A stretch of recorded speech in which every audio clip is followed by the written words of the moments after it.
On the January 9th edition of the PFF Forecast, I am joined by PFF George as he is 7:06 a.m. in Vegas. We talk about how we're all Dallas Cowboys now. We also ask, what are the Browns thinking and or doing? We rank the quarterbacks left in the tournament, read some mean tweets, and then talk about the games this weekend. Let's rock. What up, man? George, how's it going, man? You sounded a little hoarse when we first called you. You sound a little bit better now. Your immune system, that of a 29-year-old, 28-year-old person, far better than mine. So you seem to have rebounded. I woke up about 6:40, so about 27 minutes ago. And when I did so, I felt exactly as you would expect to feel at my age, having not really partied that hard in Vegas last night. I will say that I experienced DJ Snoop Dogg, which I didn't know existed, but he was actually a decent DJ and played some fun songs, and that is the reason I believe that my voice kind of sucks. Snoop-a-loop, as Will Ferrell would say. He probably was on stage for an hour, and that dude was out and probably back home in Los Angeles, unless he wanted to spend time in LA, in time to be tucked in nicely for bed. It was pretty impressive. So anyways, I'm staring at the Strip right now. It's not really that vibrant. That sentence could have gone a little bit differently if you would have taken out the and added an ER, but yep. So I'm not on a roof anywhere, but my trip has gone well. I'm excited to finally talk to someone rational about football, because that hasn't happened out here. Man, I can imagine. Well, now you've missed a watershed day in PFF history while you've been gone. Mike McCarthy, our friend of the program, friend of the company, probably listening right now, waxed poetic about PFF and his time here during his gap year. Let's just call it a gap year between coaching the Green Bay Packers and now the Dallas Cowboys. We obviously had the great fortune to meet him. Obviously, the Peter King interview was terrific. It does seem like he has taken a very interesting approach to his gap year, and now we get a little bit of publicity from it.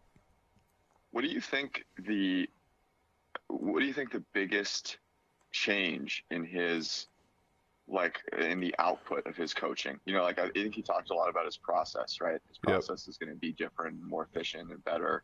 I think that obviously will help him, but how does that manifest itself on the field is my big question. Yeah. Well, the interesting thing, and I think Neil talked about this with his interview that he had yesterday, there are smart people working for the Dallas Cowboys already, right? We've met a decent amount of them. They had somebody who finished in the relatively high in the Big Data Bowl that now works for it's sort of like this. I think with McCarthy, I think he's just going to listen to more people, right? And we're going to see because honestly, one of the big issues is not necessarily employing these people. A lot of times teams will employ analytics people just to sort of write it off and not want to be called an idiot, right? But then it's actually implementing. I mean, the brilliance of the Ravens is that they literally implement all these things.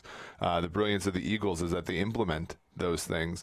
I think that's going to be the biggest one. I think, when you look at, some of the things, obviously McCarthy was already pretty, liberal on fourth down. I'm thinking more of the play actions, the RPOs, the motions, all those things that I tweeted about yesterday. Don't take any additional talent, right? They just take, seeing these cheat codes and using them until the rest of the league catches up. Yeah, I wonder about the fourth downs, because I think back to that Seattle game 2 years ago, last time he was coaching, where, with Aaron Rodgers and a chance at the playoffs, he decided to punt instead of going for him, fourth and short. I believe, if I remember correctly, it was a 4th and 3. Yep. And what I think is interesting, and this may line up for him perfectly, is the league is basically moving a yard back per season in terms of their willingness to go for it. I think we wrote something for Peter a few months ago about that, right? Doug Peterson changed 4th and 1s. This year, it is not the fact that teams are going for it on fourth down necessarily, but that they're more willing to go for it on 4th and 2. Yep. So he might get lucky in the sense that the league is going to move with him, and he kind of has an opportunity to not have to feel like he's branching out. But I would tend to agree with you, right? The one thing that we all talked about with the Packers offense was how, I don't know, boring it was. Like, they threw a lot, but they didn't throw anything super interesting. They weren't the Chiefs. They weren't even the Cowboys of last year. So now he probably doesn't have, he's got a quarterback who's probably going to be more a student than a peer. And that, I think, will likely, along with Kellen Moore, if he stays, allow that to happen, which I think would be cool. That's why I said I think the Cowboys could legitimately have a chance to go to a Super Bowl, because they have such a weak division.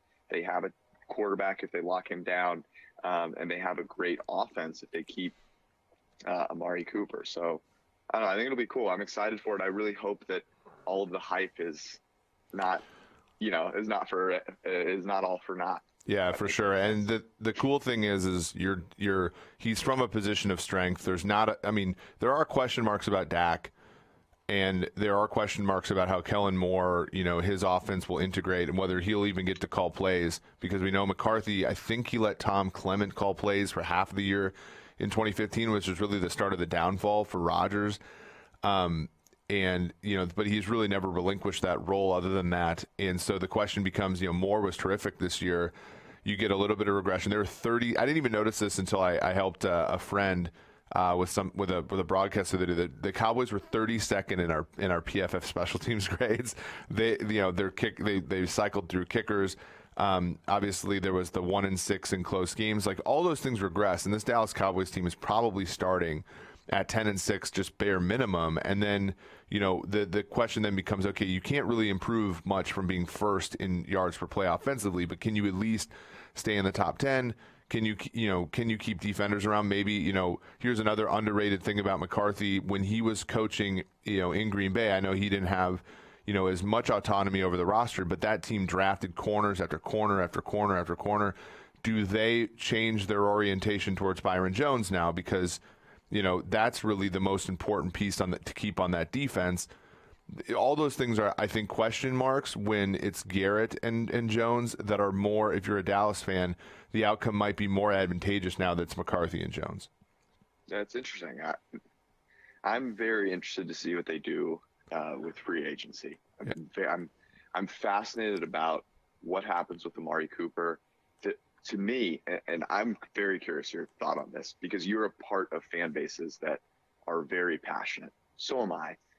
But Dallas, I think, the Zeke signing had as much to do with the fan base thinking that he was very important as anything else. And the fan base does not seem, at least from my just looking out on Twitter and listening to different talk shows and all of these things, does not seem to think Amari Cooper is anywhere near as important as Ezekiel Elliott is. And certainly doesn't think that Byron Jones is that important. And so I am very curious to see how the Joneses are impacted by that, and whether they are able to look at the value of those players, wide receiver being the second most valuable position on the offense, and say, actually, this is critical. If we're going to compete and we're going to win now, we need these guys on it to affect the passing game. Or whether they're like, we could get away without paying them because of our fans, or don't really care, and we need to pay Dak. And Dak has taken the next step, and so he'll be good enough to help us, revive Jason Witten from the dead continually on 3rd and short. I'm very interested by that. Yeah, we've seen this happen before, right? Where somebody like Chip Kelly comes in and almost immediately, or actually it was Doug Peterson comes in after Chip Kelly, and almost immediately some of the decisions that were made by previous regimes were immediately traded. You think about Byron Maxwell, you think about Kiko Alonso, like they were shown the door almost immediately. So there might be a chance that, and DeMarcus Lawrence played fine this year. Jalen Smith actually didn't. But you look at some of the previous investments that they've made, maybe the Cowboys just simply cut bait on those. And, since they're still good players and other teams might value them more, they could get something in a trade. I don't know about the dead money there, but that's a great point. And it's something where if you look again at McCarthy's history, he was considered, he's top 2 in our play calling, measurement for the first 4, 5, 6 years of his time in Green Bay. You look at what felled that offense. Well, it started with Jordy Nelson's ACL injury in 2015. He was never really the same. He was decent in 2016, but ultimately, James Jones kind of, ran out of gas. Randall Cobb ran out of gas. And then the receivers that took over, Devontae Adams is a good number one, but he's not nearly as good as the Jenningses and the drivers and the Jordys that they had. And so does McCarthy learn from, like, I need a bona fide receiver to make this offense work, or does he ignore that part? Because I think that's as big of a problem with the Green Bay offense as before. I mean, Rodgers used to have 3 number one caliber receivers to throw to on every down, and now he's got 1, and that's a huge contributor to his fall off. I think all of this is going to be just really fascinating to watch. It could, because I've been bullish on the way it goes, but there are enough question marks. This, in my opinion, was the best job for Mike McCarthy because he wants to have a situation where he can start to win immediately. But there are enough ways where it can be derailed that it's just going to be really fascinating to watch, and I'm pretty excited. I think it will make the NFL a lot better next year. And just to close, his famous last words, of course, but the NFC East should be getting better, right? I mean, if you look at Washington, there's still where to go. Yeah, they hired Ken Zampese, again, friend of the program, along with Ron Rivera. And then they got rid of Bruce Allen. Like that has to be an increase. They're getting the number 2 overall pick, which hopefully will either be a trade back or a quarterback to compete with Dwayne Haskins. There's no way. But Chase Young is totally a Ron Rivera guy. But that team, right. I mean, that's not 4 free wins for that team anymore, right? But and then Philadelphia, we've shown we love Doug Peterson. Obviously, there are a lot of question marks about the age of their roster, Carson Wentz's ability to stay healthy, but they should always sort of be a factor. And then the Giants, are a wild card. Daniel Jones could be good. Joe Judge, again, only God can judge that move. But I think that division will be harder, right? But if Dallas was playing in the same division as they played in this year with McCarthy and the moves that I think he'll make,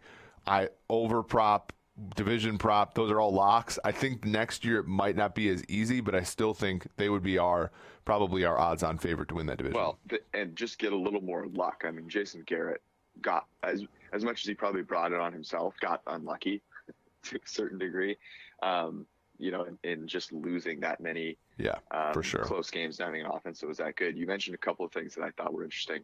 The first is Washington would be, I think, in an even better situation than New York to take Tua, because people are way less hyped up on Dwayne Haskins. Yep.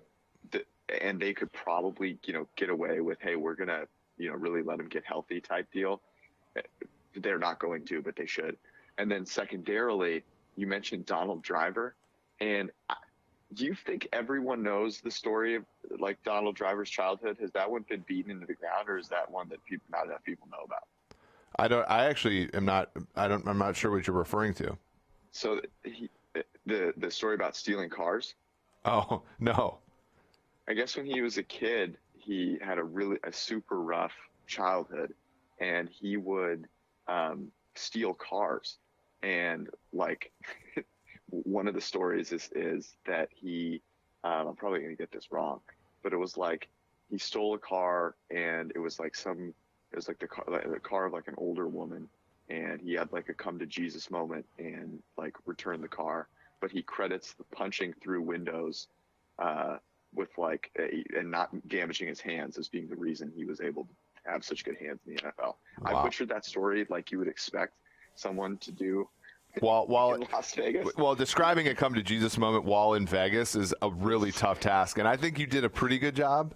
But yeah, I'm just saying it's an interesting story. You mentioned Donald Driver. Yeah. All right, let's talk briefly. So the Browns are clearly waiting for Saleh or Stefanski right now, right? I mean, because they have to be. There's no reason to not take on Josh McDaniels, or one of these other coaches. Obviously, I don't think they interviewed Marvin Lewis, but Jim Schwartz.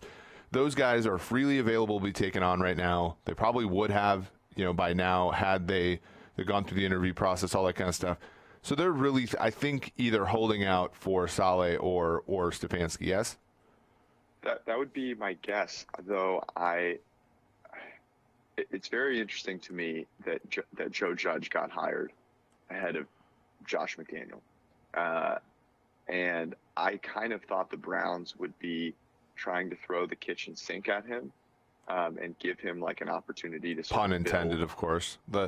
Freddie left a sink. Yes. Yes, I think he took the oven and left the sink. Yeah.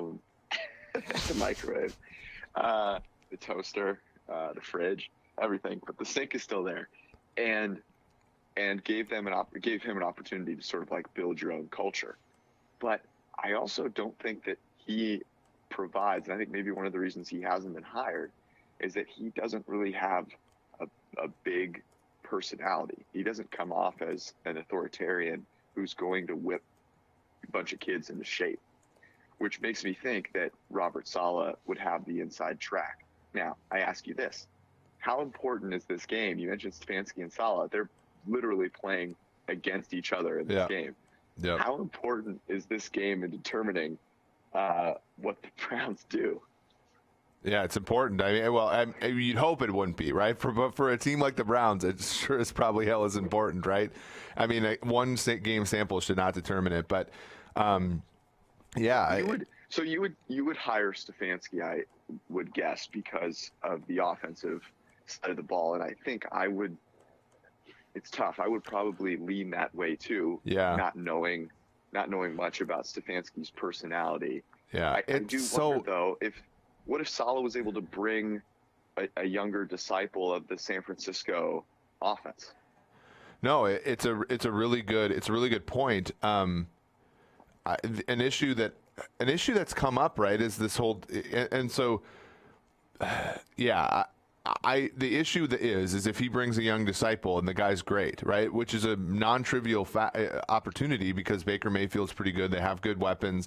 I'm assuming that a new coach is probably going to be able to keep Odell around for another year, Jarvis around for another year, maybe not Njoku, but that's a pretty talented offense. So, like, there's a really good chance that whoever comes in and becomes the Browns' offensive mind has a really good start, right?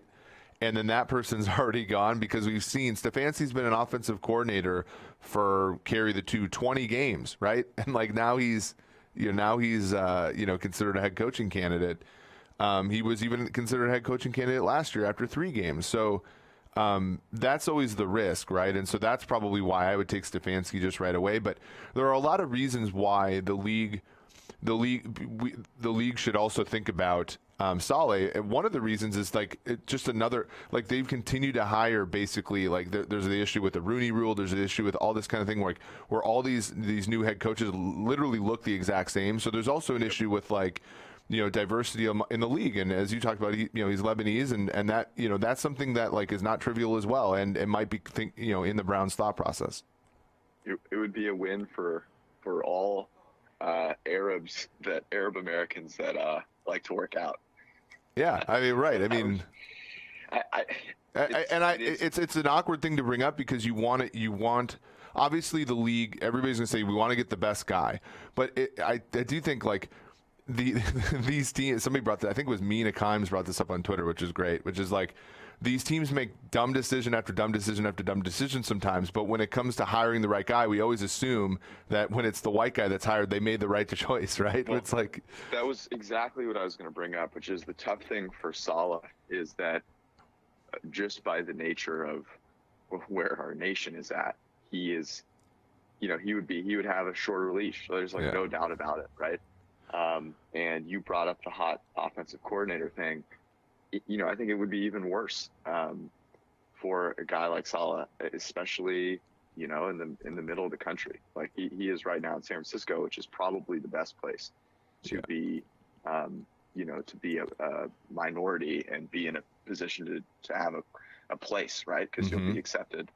So it's very interesting. I'm very excited to see what they do, and as much as I hope it is Saleh, and knowing not a ton about Stefanski, I would always lean offensive guy, and that probably means, right, that Saleh stays with San Francisco, which is a dangerous spot to be in because defense is such a hard thing to predict. Yes. But I don't think it's the worst thing in the world for him because that Browns job has proven to be pretty tough. And if he waits another year and they continue to play well and compete, then he could end up in a better situation, perhaps. Yeah, and all signs point to that San Francisco setup being pretty stable and pretty awesome, right? Both the GM and the head coach have 6-year contracts that they're just halfway through. They appear to have a pretty united philosophy, and Saleh building his resume up in another year of that. They've sort of seen the defense go from being best in the league to kind of average over the second half of the season. They can sort of see some of their warts. They do appear to be a team that would get better in a situation where a lot of teams like that, like for example the Browns, rested on their laurels, saying, "Oh, let's buy into Freddie Kitchens," and not move a whole lot. That's kind of I think the Niners are better than that, frankly. So it is a good place for him. I hope so. Okay, let's talk. I'm nervous. Let's talk quickly. Let's have to sort of a snake draft here of the remaining quarterbacks in the NFL. Okay. Oh, you want to do a snake draft? So yeah, because there's 8 left, and since you're in Vegas, I think we flipped the dice, the coin, and you came up heads. So you get first. Okay. Go ahead and take the first quarterback that you want that's left in the hashtag tournament. Oh man, I'm taking Pat Mahomes. I don't think it's not really that cool. Well, it's interesting, right? I do think Russell Wilson is very close. Here's the deciding factor for me. Pat Mahomes at this point has a little more of the potential for greatness with a little higher floor. Yep.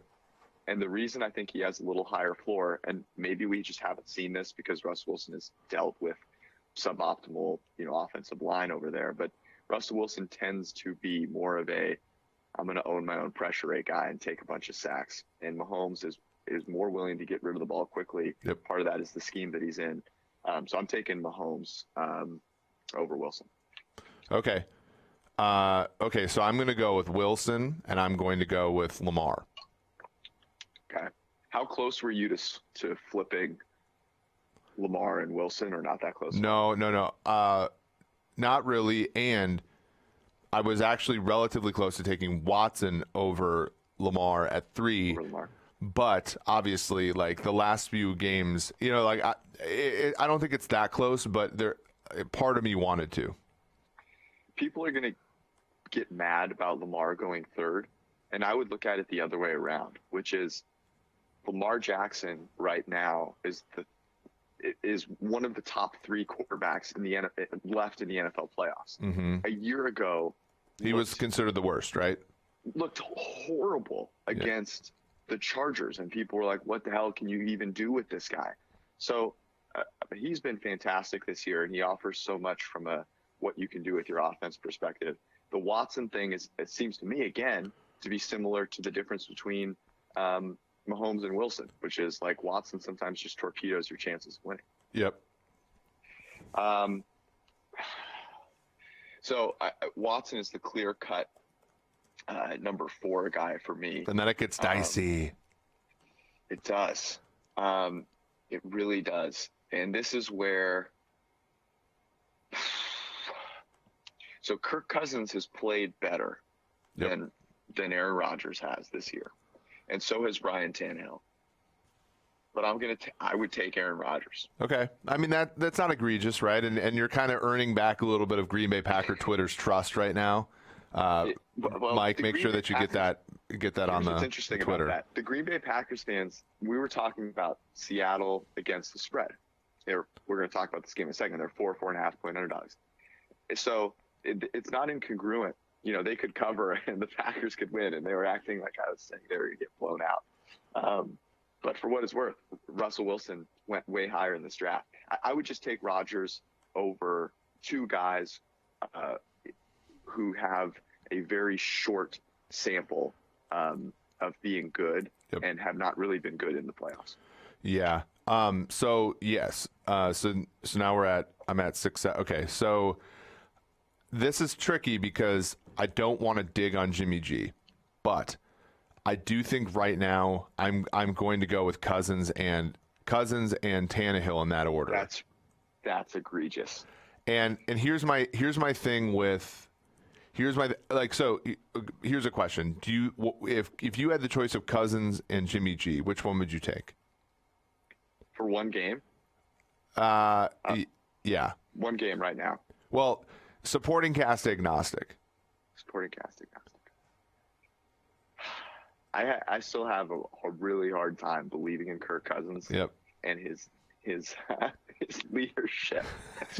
You know, it's just I hear him talk in the huddle. I hear you hear his voice crack during his cadence, like, oh my god. Exactly. But I have to say, it's somebody who's been at best skeptical of Cousins in his career as a Minnesota Viking, seeing Zimmer, who I also know is skeptical of Kirk Cousins in his career as a Viking, hand him the game ball, the whole team rally around him. That's not something, if you would have told me after the Chicago game when they lost 16-6 to Chase Daniel that was going to happen this year, I felt really like I actually for the first time like felt really good for the guy. But at the same time, you know, obviously Jimmy G coming off the knee injury, he had a lot, you know, going against him as well. So all three of these guys are great stories, frankly. Tannehill as well, run out of, you know, Adam Gaze's Dolphins. So when I look at Tannehill over Jimmy G, my only reason is right now is, and again, this is not supporting cast agnostic in my choice. It's just like, right. I think that in that offense, he's thrived quite a bit. And, you know, I still think of him as a first-round pick. I still think of him as somebody who graded well almost his entire time in Miami, except for this year. And then when they put a perfect situation around him, he's done really well. And so I'm going to give him a little bit of a boost here. There's clearly the second tier, or sorry, I guess this third tier. Yep. So if I'm tiering them out, I would say, you know, there's Mahomes-Wilson conversation, tier one. There's kind of this tier two where you've got Lamar, you've got Deshaun, and you can kind of argue between those two. And then there's this third tier, and I actually don't think there's a big difference between any of these four guys. And I believe that the 49ers offense is, of those four offenses, the one that I would most want to have.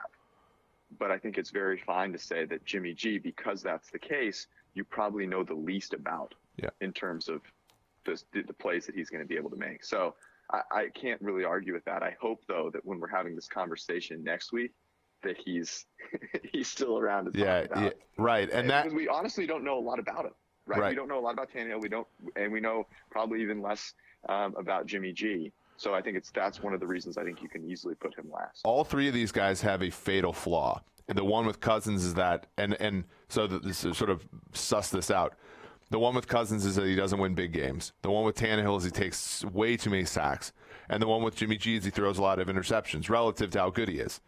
Yep. And the Cousins, I think, is the biggest BS, right? Like, he can't win big games is really just a function of when he plays big games, the other team is generally better than his team, you know? Sure. And they lose. And the thing with Tannehill, I think, is very real. Pressure rate, you know, and maybe I'm convincing myself to take Jimmy G, you know, post hoc here, but like, whereas, you know, Jimmy G does produce a decent amount of turnover where he plays for a quarterback as good as he is. And the question then, we'll talk about this when we preview the game, is if, you know, Minnesota can get that kind of interior pressure that's always given him fits. It's very, very interesting. It's cool that Jimmy G and Cousins are playing one another. We're going to talk about that game soon. Okay. Let's put off the college football national championship until the Sunday pod, because that game's on Monday. We don't need to talk about that. That's a good call. I'm excited to watch it, though. Yeah. Let's read a couple mean tweets. Here, 4th and 9 Draw podcast, which I don't know how bad your podcast has to be if you're going to YouTube to comment on other podcasts, but alas. Hey, nerds, your made-up stats don't matter. You can't make up stats for a sport where so many factors are involved. Hurtful. The Browns had a lot of turmoil within the coaches and front office, which bleeds onto the field. Where are your stats for that? And I will point to our projection for the Browns preseason wins as where our stats account for that, right? Because we had a new coach. We had regression to the mean. We were very much Browns under this year. So that's how I'll respond to that. I just like that he said, hey, nerds. Yeah, I mean, I am wearing like a grayish flannel right now, so there is like some nerdery here. But you're basically scraping yourself off the ground in Vegas. How big of a nerd could you be? That's true. That's a good point. Here's the one that I love. Okay, I hope this is the Sony Michel one. No, I'll give you the honor of reading the Sony Michel one. Thanks. You need to fear me. Seems like I got to report this guy. But all the PFF staff picked the Patriots to win despite the obvious. Bucky Brooks called his shot. So we're getting like compared to Bucky Brooks. PFF gets it wrong every time. Well, I mean, we're like fourth in pick watch right now, so I actually don't know. Never listen to their moronic picks. And then his last one, as a dagger, did the Saints win? The Saints of minus 400 money line on Sunday. Yep. And so we're the only ones that pick the favorites to win some games, not, you know, the entire Patriots are minus 200 or something like that. So this person clearly gets it. You need to fear him. So I'm going to read the Sony Michel one, but I'm also scrolling through some of the replies to our talk about Seattle Green Bay.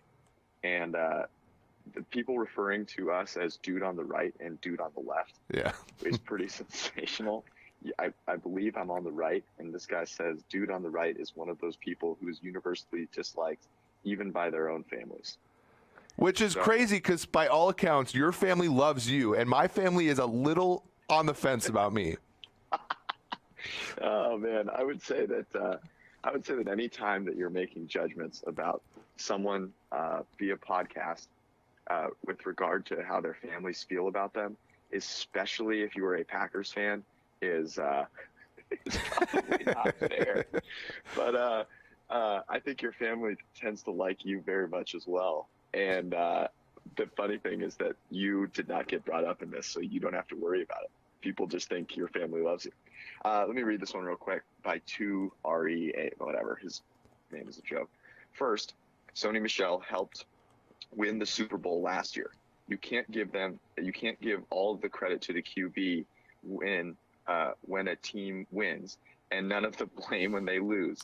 The Pats defense allowed 14 points, and the GOAT couldn't score more than that. You guys, especially the MF on the right, seem way too biased and not scientific enough. So, we literally have a metric that tells him how many wins a guy's worth. Yeah, but no, we don't give enough credit to Sony Michel when they win, and we don't take away enough credit. Did we give Sony Michel crap for not converting any of those runs inside the 5-yard line the first half of that game? I actually don't think we talked about it because it's not Michel's fault. This is goodwill hunting. It's not your fault, Sony. You're just a running back. But I'm just happy to be the guy on the right. That really seems. Well, interestingly, we didn't put your chair here. I sort of wanted to sit on your side this time and be the guy on the right. Just to mess with all these people. But I wonder if it's just that angle that causes your family not to love you. All right, let's roll into some games here. So let's start with the first one on Saturday, which is the Sunday night football on Saturday afternoon. Minnesota at San Francisco. The Vikings right now -7. Total is at 44. When we talked about this on Monday morning, or not, it wasn't even Monday morning. It was actually Sunday night. I kind of guessed that it would be a little short of 7, and now that it's 7, I'm having to sit there and say, man, the Vikings covering 7 feels mathematically and internally like it might happen.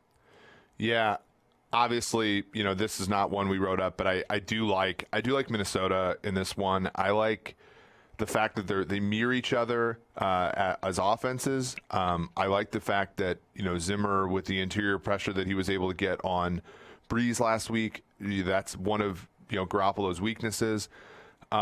A couple things scare me though about the Vikings side. One of them is that they still don't have any corners, and while Peyton, I think, didn't take advantage of that for a number of reasons last week. The Saints' second best wide receiver had only 421 yards this year. That is not true about San Francisco. San Francisco has wide receivers for days, right? Like Dante Pettis is a talented player, and he can't get on the field for that team. So that scares me. The other thing that scares me is that San Francisco is coming off of 2 weeks off, or week off, and Minnesota has to play on a Saturday after a Sunday, right? So there's so many spot-related things that I think are in San Francisco's favor. There's also the long travel for the second consecutive week. So I'm obviously I do think this number is way too high. I think if you You even look back to sort of like 2 year, week 1 of 2018, the line I believe was 6, right, with Minnesota favored. I don't think the two strengths of each team have moved this much in the last 2 seasons. So, but there are things that make me concerned.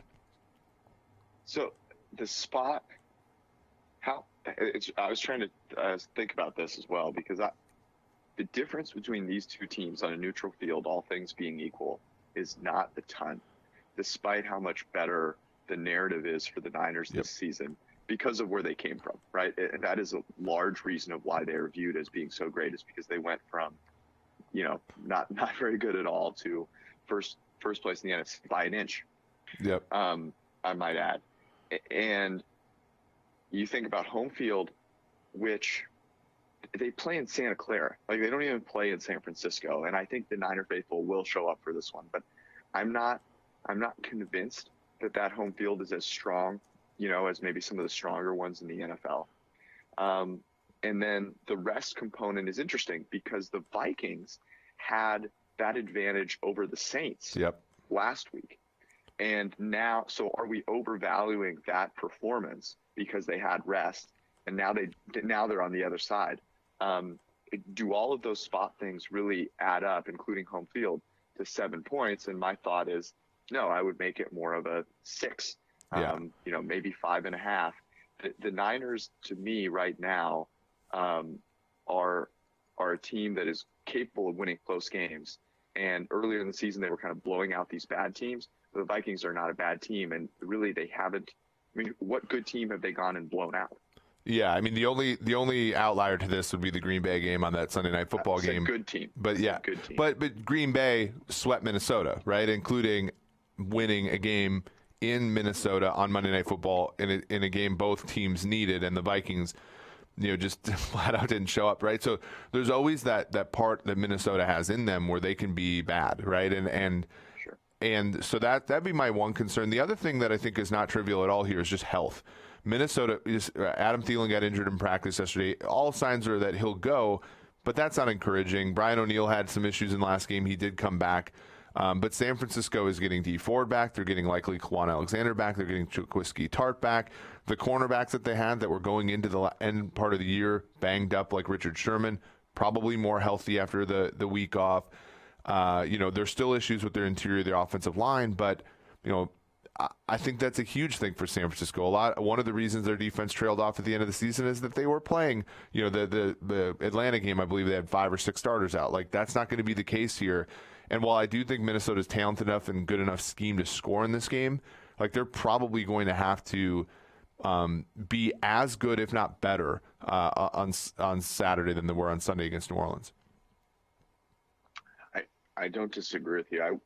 I wonder what the matchup. You talk about honestly, you could think of Drew Brees and Jimmy G and how you want to game plan against them. I think pretty similarly. Does that help or does that hurt the Vikings though? Because the Niners have just seen this game plan and ostensibly will be able to prepare for it a little bit better than the Saints were able to. And the Niners offense is far more diverse, I think, than the Saints is right now, with the exception of, the Taysom Hill thing, which they probably didn't leverage enough. But the Niners will get Jimmy G on the move a lot more often than Drew Brees will be on the move, and that'll present some problems as well. I think that's a really fascinating matchup to watch. And then you mentioned the corners for the Vikings. That the Saints were never able to take advantage of that. And I have to believe that Kyle Shanahan is going to put those corners in a compromising position, whereas on the other side of things, with the Vikings, there's not as many of those big glaring holes to take advantage of. In fact, the Niners are patching up a few of those with some reinforcements. And so it's almost like the Vikings have to play kind of a perfect game to win. Now, I think that's why covering is feasible and more likely than not. But they have to play kind of a perfect game. The Niners just have to take advantage of the deficiencies of their team. Yeah, and we've seen this song and dance before, right? San Francisco, I believe 6-point favorites against the Rams the other day, right? Or 2 weeks ago, right? And like you said, the Rams had to almost play a perfect game to win, but not a perfect game to cover. And you had that Fred Warner interception at the end of the first half. So that kept them. But yeah, I mean, San Francisco at home has not been a covering machine over the last bunch of games. The Green Bay one notwithstanding. So I agree with you. This will be great, right? We talked about this on Sunday night. Whoever wins this game, it'll still be good for the NFL, because the next game will be Seattle, Minnesota, Seattle, Green Bay. Those two teams facing any one of these teams, that'll be great. I don't think this game is going to have a lot more intrigue than the AFC games, but I do think San Francisco is a decided favorite for a reason. Let me disagree with you there. The league is going to be praying that San Francisco wins this game. Absolutely praying. Because San Francisco is a matchup, regardless of whether it's Seattle or Green Bay, that is a far bigger draw. Sure. Yeah, that's true. Because Minnesota has a good fan base, but it can't compete, I don't think, with the West Coast, right, Northern California. Because if you got Green Bay, Minnesota, it would be, geographically a very small, segment of the country. Yes, right? It would be a great story for the Midwest because that is one of the biggest rivalries in football. Yes. But it would be hard to get somebody from the upper Northwest to give a crap about it. Seattle, San Francisco would have a similar thing, right? But I do think enough people in eastern part of the country, central part of the country, care about that matchup as well because it's been compelling for years. So I think that's a good draw as well. Green Bay, San Francisco component, yeah. And Green Bay, San Francisco has been a good rivalry for as long as Brett Favre's been the quarterback of the Green Bay Packers. Franchise. So I'm cool. with you. All right, Ravens. Let's talk about Tennessee. Okay, so this number has moved out to 10, if I can see this properly, and it's bounced around a little bit. So we've seen Baltimore open at 9.5, got out a little bit, and then it came back down to I've seen it at 8.5, 8, and now we're back out to 10 here. So there's certainly, to coin to talk about the same thing as last week, two-way action on this game. Total on this game 47. I kind of want to focus here on. Been waiting to say that phrase all. Right. Well, I mean, you're in the land of two-way action, so I am. And I want to talk about the total for this game actually, because 47 seems a bit low to me. And I understand that both of these teams like to run the football, but and that's going to suppress the total, I think, when you look at it at first blush. But both of these teams are explosive as heck in both the passing game and the running game. So I think we get into a track meet here. I agree with you. And I think one of the reasons that this number is where it is that the Titans defense is being way overrated because they held Tom Brady to a couple of scores, which in reality was Tom Brady and the Patriots offense is really bad. Yep. And the Titans defense, by everything that you look at, is an atrocity, and has been for the entire latter part of the season. And to me, the things that you would need to do in order to stymie the Ravens in terms of the whole game would be to keep them from scoring early. But they don't present. They're not a team that gets any pressure. They're not. No one's stopping the Ravens' running game, right? Lamar Jackson has. I think it's 30 runs, gaining 10 plus yards before contact. And the next closest guy has 15. It's a complete joke, right? Their run game is so freaking good. It'd be a top half of the league passing game in terms of efficiency, EPA, expected points added per play, which is crazy. So they're not stopping that. And then they're going to have to score points. So they're going to eventually have to sit there and realize that as great as it looks at the end of the game when you win, if Derrick Henry has 180 yards, if he has 180 yards and you lose by 20, it's not going to look very good. Yeah, and we've seen, and our friend listens to the podcast, Evan Silva, was talking about the screens to Derrick Henry. I do think that that's where he can be incorporated, right? Because, on the outside. But yeah, I mean, it's not one of those games where you're going to be able to keep away from Baltimore because they're a step ahead of you, right? You have to, I think you have to zig when they zag, right? Because they're just simply not going to give you things that are predictable on the defensive side of the ball. And so, yeah, you have to look at this defense, and you have to look at the fact that LJ Fort has had a good season, but as far as their entirety of the defense is concerned, he's a weakness. And you look at their front seven, right? They're not as strong, which means they have to bring a lot of zero blitzes. And what can kill a zero blitz? Well, AJ Brown giving the business to Marcus Peters and then getting 70 yards after the catch. So I think Tennessee, if they're smart, knows they have to throw the football here. And while we're enticed by how great, Derrick Henry looks as a runner, I don't think he plays as big of a part in this game as everybody thinks. Certainly not. The person that is going to have to play a big part in this game, and this is with respect to the spread here, because I think there's a reason, particularly at 10, to think about the Titans as an underdog. Yep. And the worry for me, and you brought this up last week about Ryan Tannehill. Look, when he throws the ball, he's been great. He's been fantastic off of play action. The Titans have leveraged it a ton. I believe he's making the highest percentage of positively graded throws from a clean pocket this year. He's been fantastic. But the place that he really suffers is that he takes more sacks than any quarterback in the NFL. Nearly 1/3 of the time that he's under pressure, he just goes down. And the Ravens defense has been sensational at generating pressure. Their scheme has been sensational, right? You wrote about this last week, and if people should go read it if they didn't. But they are going to get pressure on Ryan Tannehill, right? And so if he gets sacked one of every 3 times he's under pressure, like that to me is the way this game, if I'm betting the Titans plus 10, that's the big worry for me. Am I wrong? No. That's why I'm sitting here scared. I can see why there'd be value on it, but I can also see Ryan Tannehill taking 8 sacks in this game. Right, and the last 2 times these 2 teams met, I believe Mariota took 11 sacks. It was one of those things where, you just couldn't escape. And I agree. And so that means if you're the Titans, you have to be efficient on early downs, which means you have to throw on early downs. You have to run play action and move your quarterback.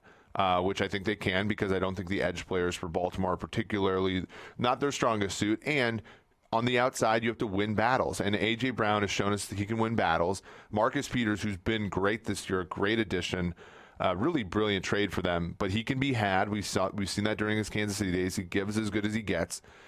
And Corey Davis and the tight ends have to make plays. Tajay Sharp's actually had a pretty good last few weeks. All those guys have to make plays on the outside, and then they have to be explode. They have to yards after the catch, because I agree with you. I think if they want to run, have Tannehill drop back straight on 3rd downs, they're screwed. That's not going to happen. That's not going to be successful. And to Arthur Smith's credit and the Titans' credit, that's not really how they've approached these games. And so I do think that they show out on offense a little bit better.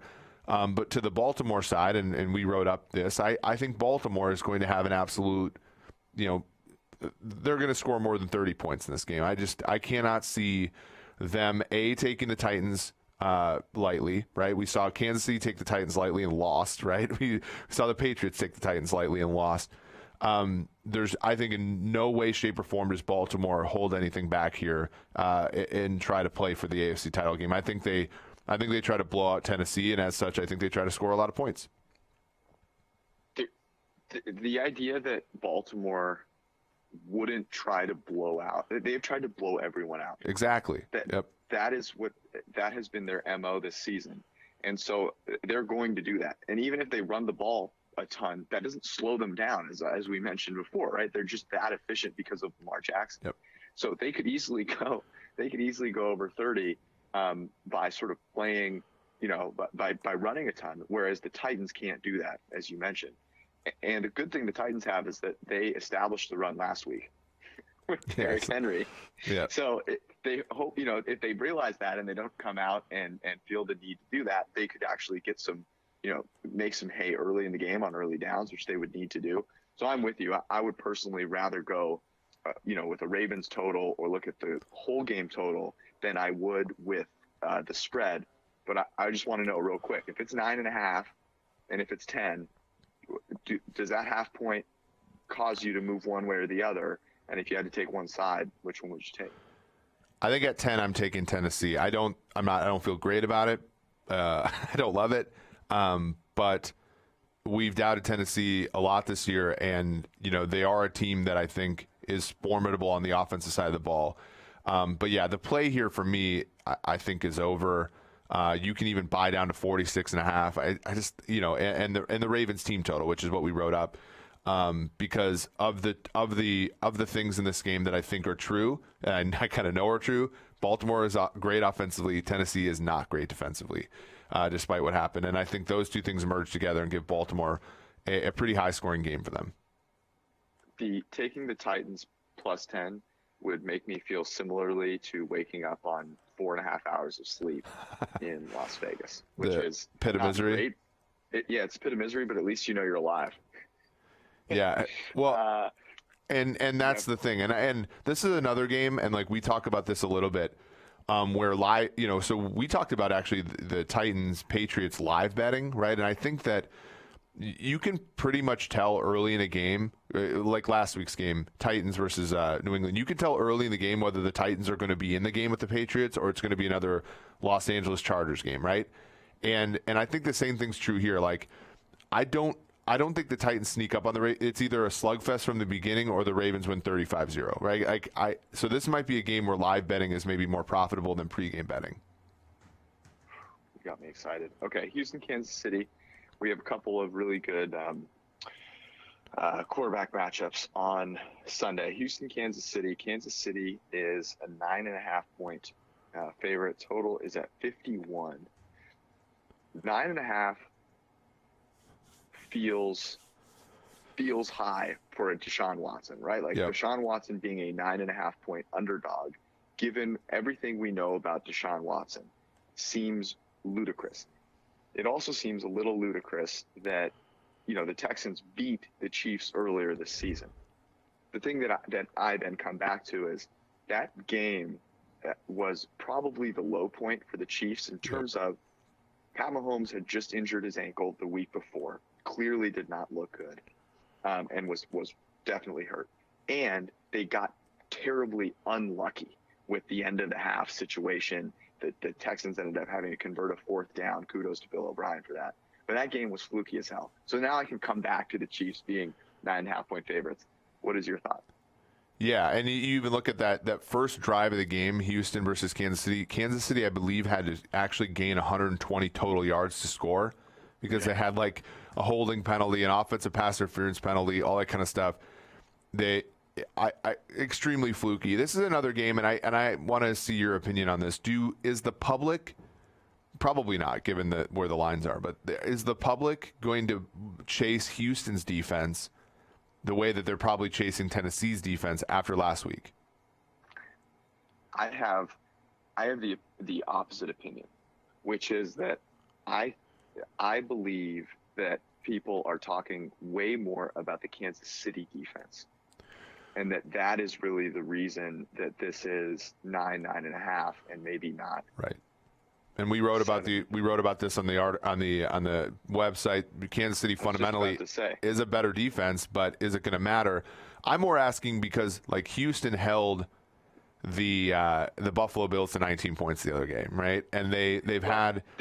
Did they hold the Buffalo Bills to 19 points, or did the Buffalo Bills hold themselves to 19 points? Well, the Buffalo Bills settled for field goals left and right, and we know fundamentally, like I don't think the story coming out of that game in any place, whether it be a sports book or like a Sports Center, was the Texans defense was fantastic. It was all about Deshaun Watson. Sure, and but you look at like some of the things against Jameis Winston on that Saturday.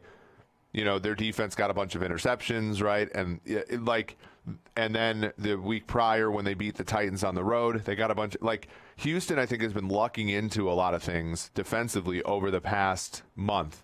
They didn't really try to play against Tennessee in the second game. And so, when I see something like that, I see, okay, Houston's like a bottom. They're the worst team in the NFL right now that's left in the playoffs against play action. Kansas City, one of the best teams. I think they run play action more than they run the football on early downs, at least. I just think this is such a mismatch between Andy Reid and Romeo Crennel, the head coach that preceded Reid in Kansas City, that I can't see betting Houston side unless you really believe in a comeback, like a full game, great game out of Deshaun Watson with Will Fuller possibly playing again.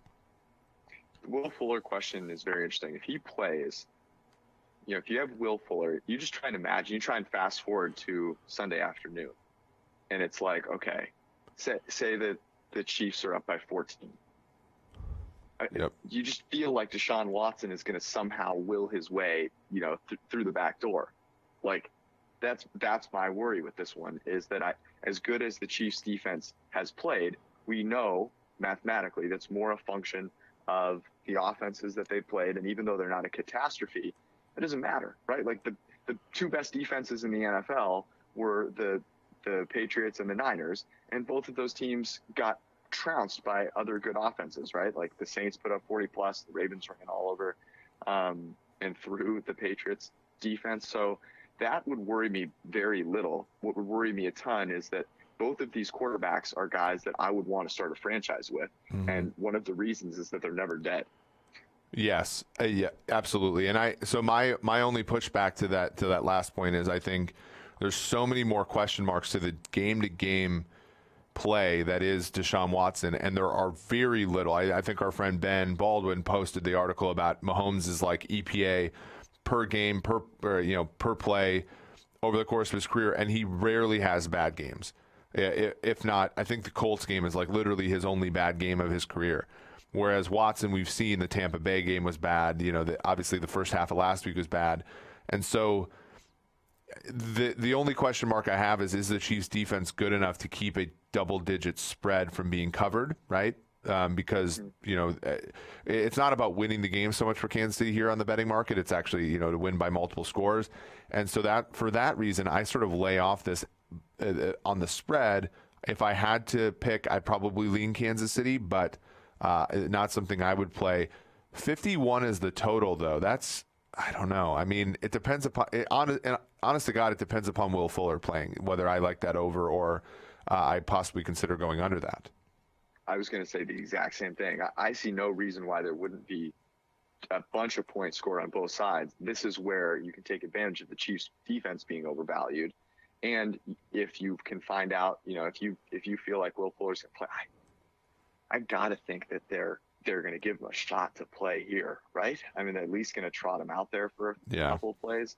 What really frustrates me, and maybe they've learned this lesson, though, in the last game, is Will Fuller isn't the only player in your team like legally allowed to run downfield. You could actually just once, just to see how it feels, throw like another wide receiver and have him run downfield.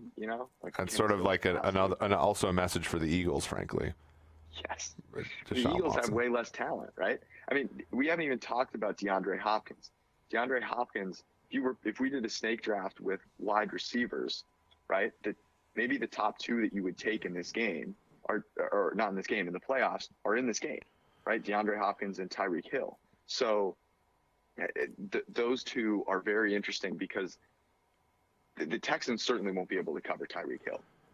Do you think the Chiefs are in any way, shape, or form capable of stopping DeAndre Hopkins? Stopping no, but slowing yes. I mean they do think they can slow him down? In their previous matchup they did a fairly. I know Travarius Ward got an interception on a pass intended for Hopkins. I'm not going to sit here and say that they're going to completely shut him down. In that first game, he had 9 catches for 55 yards on 12 targets, right? Like it's, and Watson wasn't brilliant in that game. It was freaking Carlos Hyde and Watson as a runner that really destroyed Kansas City in that game. So I don't know. If I'm Kansas City, I'm worried about the same thing happening in this game as happened in the last game, which is you're not efficient offensively. You don't maximize your possessions, and Houston gets a little bit going efficiently on early downs. Watson throwing the ball to Hopkins, but not like over the top. And then also like the running game, just kind of controlling the game. And I think that's going to come back and bite Bill O'Brien in the butt, because he's going to see that first game and say, well, running was the key, right? When it's, obviously it's sort of something that can, push the knife in as opposed to being the catalyst there. But there is a chance that like they get up a couple scores and Kansas City just simply can't come back because their front seven is pretty soft. Yeah, I don't know. It's tough. It's hard for me to imagine a world where Deshaun Watson just gets blown out. But I'm with you. I would probably, if I had to take one side of the spread at 9.5, I'd probably go Houston, even if we're at 9. Yep. Like, it's tough. Andy Reid off of a bye is just a different different guy. Different animal. I'm with you. I would not willingly want to bet the spread in this game, and I think I would probably look to the over. There's a walrus. There was a walrus joke that you avoided making, but that I missed. Yeah. Look, it's like I said, I'm on a few hours of sleep here. You said ludicrous a couple times without referring to his Luda. There was a ludicrous song that was played last night. That is the extent of my understanding. Okay, the Sunday night game on Fox, Seattle, Green Bay. Right now, it looks like you can actually get Green Bay, or not get Green Bay, but you will find Green Bay as a 4.5-point favorite in some places, 4 in others. At 4.5, this would both be in line with what we talked about Monday, which is that it probably shouldn't be that. It really probably shouldn't be over 3. Yep. Do you feel any differently? No. Have you wavered in any way, shape, or form? No, I mean, Green Bay is getting healthier, but I don't think they have the players that, I don't think that they have good enough players for the whole thing of like, wow, the same argument you make about San Francisco. Oh, X, Y, and Z is getting healthy, so this is a plus. For Green Bay, like, what does that even mean, right? Like, Marquez Valdez-Scantling is getting healthy. Oh, great. Like, who cares, right? So, yes. I like Seattle at this number. I think that they are, they're not the better team in a lot of ways, but we talked about this the other day. The defenses aren't all that different. Both are kind of bad. Offensive lines for both teams are kind of a wash. Green Bay's a little bit better. Wilson's a lot better than Rodgers, and the receivers for Seattle are way better than the Green Bay receivers. Yeah, I mean, I think the offensive line comparison is a little harsh on Green Bay, but that matters way less than people want to give it credit for. They want the offensive line to be this huge dictator of how the game ends up. But really, is Aaron Rodgers going to try and play hero ball and hold on to the ball forever? Or is he going to be willing to take, quick throws that are schemed up if they are schemed up? Because from a clean pocket this year, he has been below average, which blows my mind. He is making positively graded plays almost 15% less frequently than he did back in 2011. He was amazing.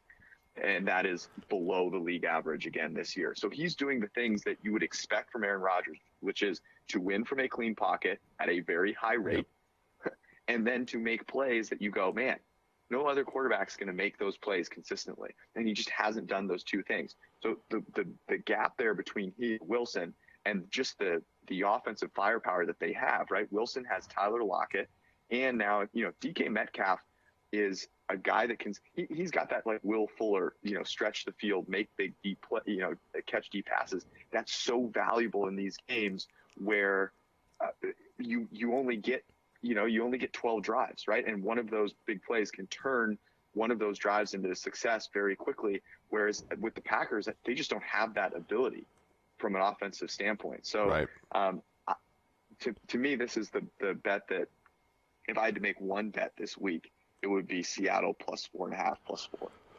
Yeah, I agree with you, and I think the choice for the pick of the week is not particularly hard. Yes, I think we got to go. Here's another thing about this that I think is underrated.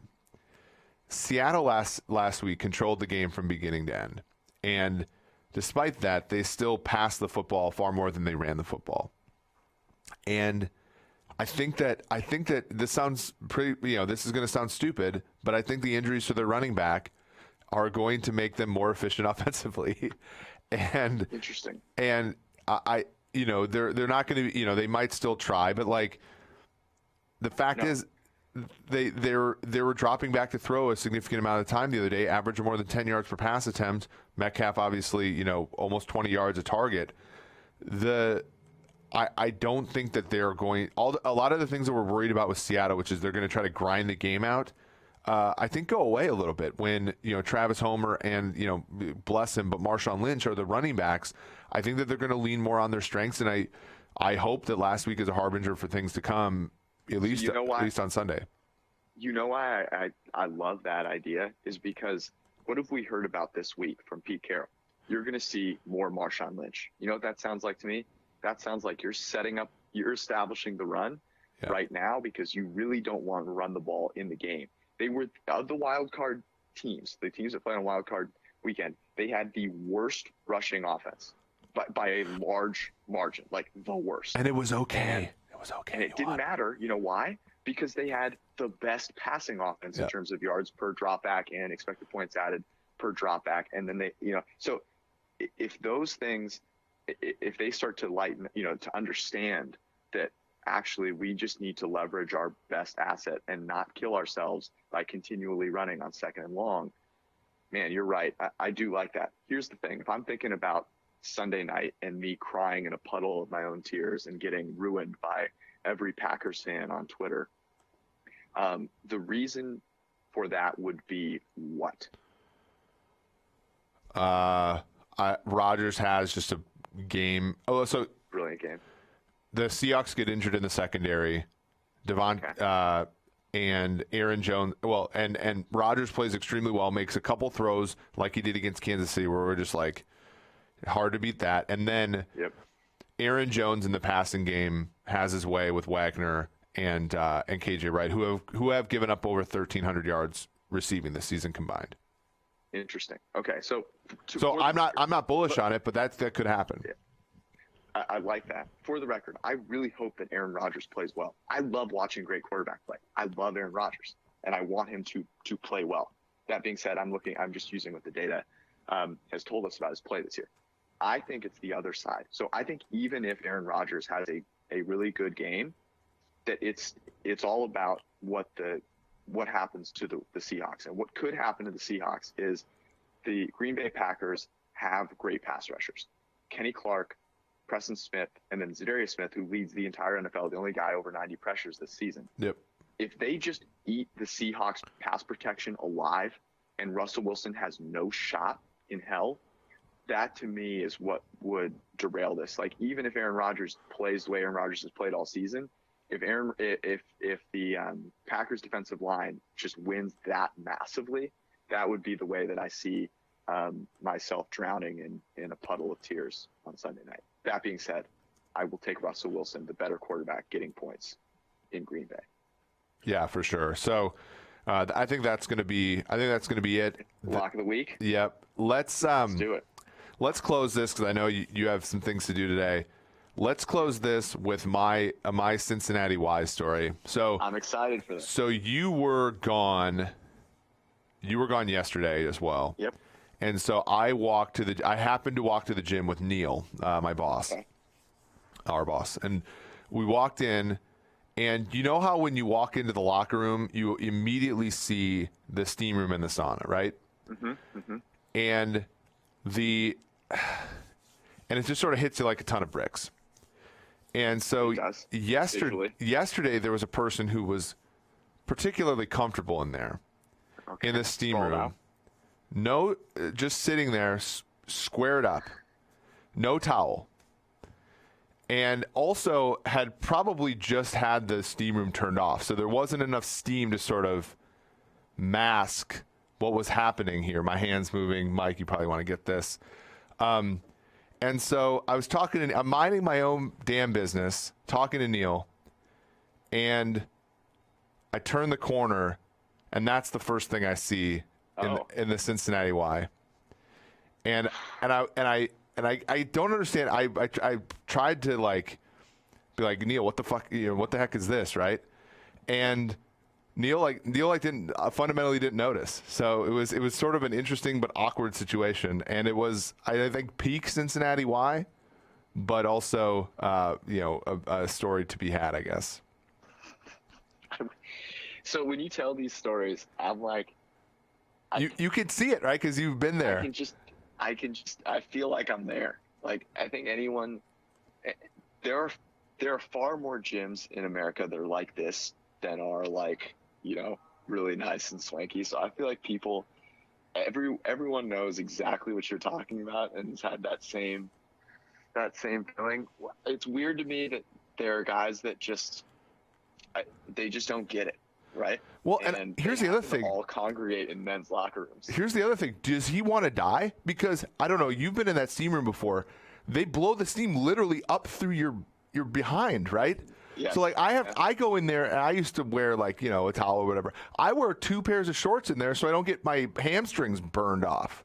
Yeah. So like is he just taking a blowtorch to his thing, or like what's going on Sensory here? deprivation. You should ask him. I have zero desire to ever talk to that person. And Interviews from the Cincy Y could be a segment. I have negative desire to talk to the guy who works in a towel from the leather couch next to the TV as you walk in too. But, you know, alas. I'm gonna go try and get a story that is worth telling from the Vegas hotel.